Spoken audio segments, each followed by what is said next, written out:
Here we have a Lilihan, or as it's often called in the trade, a Lilihan Sarouk. These are Sarouk-like rugs. They're made south of the Sarouk area, and they were this was made in the Lilihan area. Now, up until 1948, Lilihans had a slightly different character. They were made almost entirely by Armenians. 1948, Russia,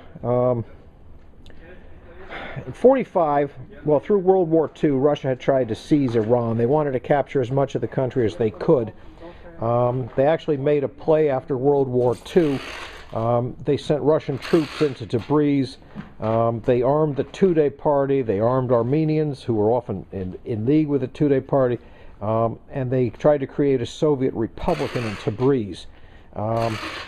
This failed when President Truman informed the Russians that unless they got out, pulled their troops immediately, the United States would drop an atomic bomb on a Russian city. Now, this isn't extremely well known, but it's documented. You can look this up. And what's interesting is it's not a nuclear bomb.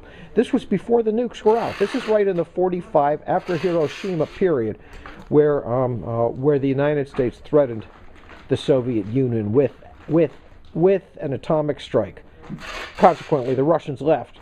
In the next few years, the Tudeh party was defeated when it tried to seize the capital, and many of the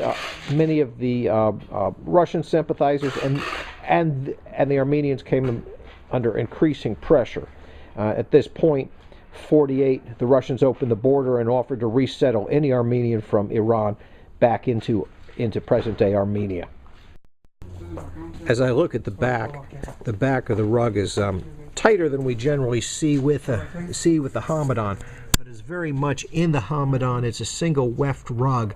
This is typical of all of the rugs from Lilihan, and this is what makes them distinctive. They'd be sold as Sarouks if there were two wefts, but we can spot them because of this construction. So what we have here is we have a single weft structure, much like the Hamadans, but we see a much tighter back, much like the Sarouks. So they're oftentimes, as I said before, they're often sold as Lilihan Sarouks.